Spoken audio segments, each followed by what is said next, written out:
sărut mâna. Doamne ajută!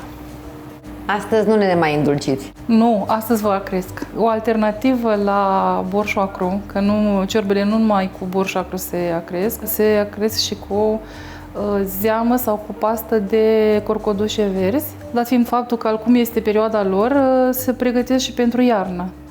Și acum facem o rețetă de pastă cu corcodușe și cu leuștean, numai bun de pus în ciorbă. Punem apa la fiert cu puțină sare și când apa o să înceapă să fiarbă, vom pune corcodușele verzi. Apa a început să fiarbă, vom adăuga corcodușele la fiert.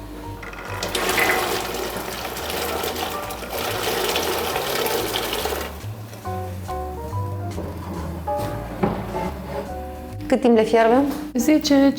10-15 minute, o să fiarbă până când se vor sfărâmița.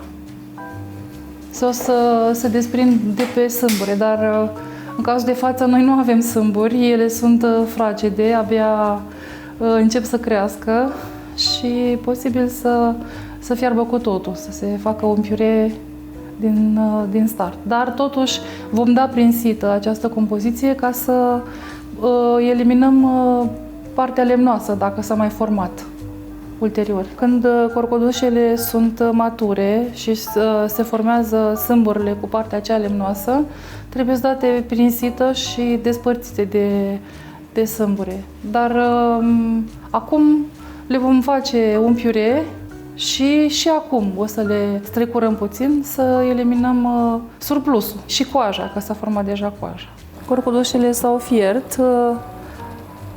Le deosebim atunci când se curăță coaja se ia coaja de pe corcoduș, de pe fruct. Această rețetă mi-aduce aminte cum făcea mama chisălița și o să vă arăt cum se face și o chisăliță de corcodușe crude. O să oprim puțin în acest vas. Ce înseamnă mai exact chisăliță? Chisălița e un compot de fructe verzi. Se poate face chisăliță și de zarzăre crude și de caise crude, de corcodușe, numai că vom pune puțin zahăr la chisăliță. Iar la rețeta noastră vom folosi leuștean pentru pasta de corcodușe. Din ce zonă este această rețetă? Eu vin din zona Galeațului, mama o făcea în toate zonele, cred că se face unde sunt corcodușe. Cum corcodușele se găsesc mai peste tot, nu numai în gospodăriile oamenilor, ci și în pădure, sunt copaci răzleți. Se adună și se face chisăliță, se pot face marmelade, gemuri, compoturi, dar foarte mult se folosesc și la țuică, amestecate cu diverse fructe de sezon. Diferența între chisăliță și pasta, am zis că în chisăliță vom pune puțin zahăr și chisălița se mănâncă cu mămăligă rece. O să lăsăm puțin să fiarbă și chisălița noastră. Corcodușele pentru pastă sunt aproape fierte. Acum în chisăliță vom adăuga puțin zahăr.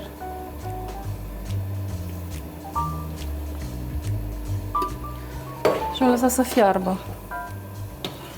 Compoziția de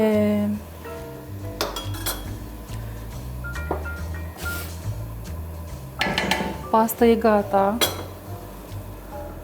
Vom strecura. Corcodușele le vom da prin sită ca să eliminăm surplusul de coajă și de sâmburi.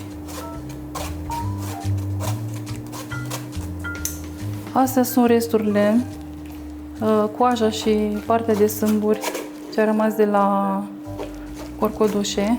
Pe acestea nu le vom putea folosi, deoarece au un gust puțin mai amar. Corcodușele și așa sunt foarte acre și tinere în cazul de față. În cazul de față sunt chiar foarte tinere, sunt iarăși trofandale, dar așa sunt bune că sunt pline de vitamine și în special vitamina C. Pasta obținută o vom pune aici peste zeama care a rămas în oală.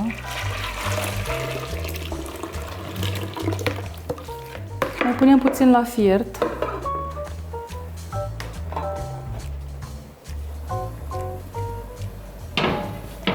timp în care pregătim leușteanul.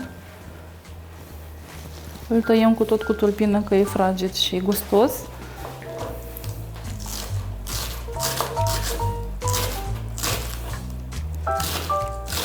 Lăsăm să dea un clocot, două cu leuștean și apoi va fi gata.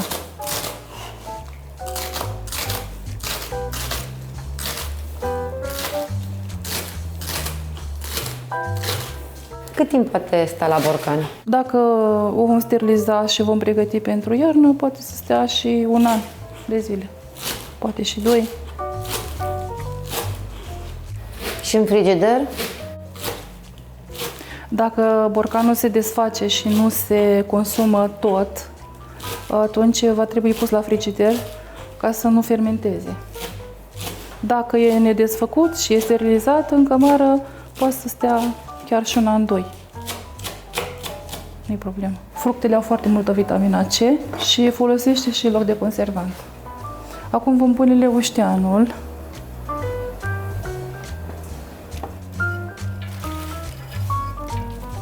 Dă un clocot cu leușteanul și apoi putem opri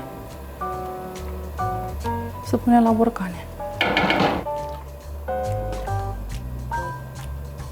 Pasta de corcodușe cu leuștean e gata. Acum vom închide aragazul și o vom pune la borcane. Dacă o punem fierbinte, ea se va steriliza și nu va fi nevoie să o fierbim la bai marin. O punem fierbinte în borcane.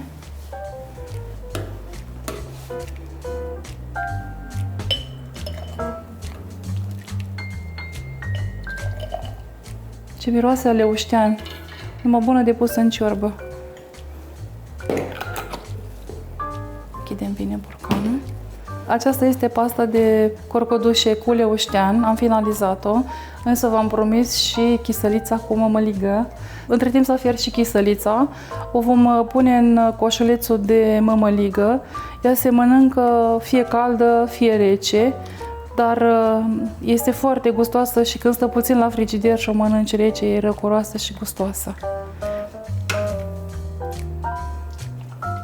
Iarăși este un aliment sănătos și foarte indicat vara, când sunt călduri mari și trebuie să mănânci mâncăruri mai ușoare. Chisălița asta e foarte binevenită într-o zi călduroasă de vară. Mi-aduce aminte de copilărie. Chisăliță cu mămăligă. Cam atât am gătit astăzi din corcodușe. Rețetele sunt mult mai variate, sper că v-am inspirat și pe voi să folosiți în acrit ciorbele această pastă, dar și vara un aliment răcoros se poate folosi foarte bine. Această chisăliță cu mămăligă e chiar indicată pentru diabetici și pentru persoanele care vor să țină dietă. Mulțumim! Cu mult drag!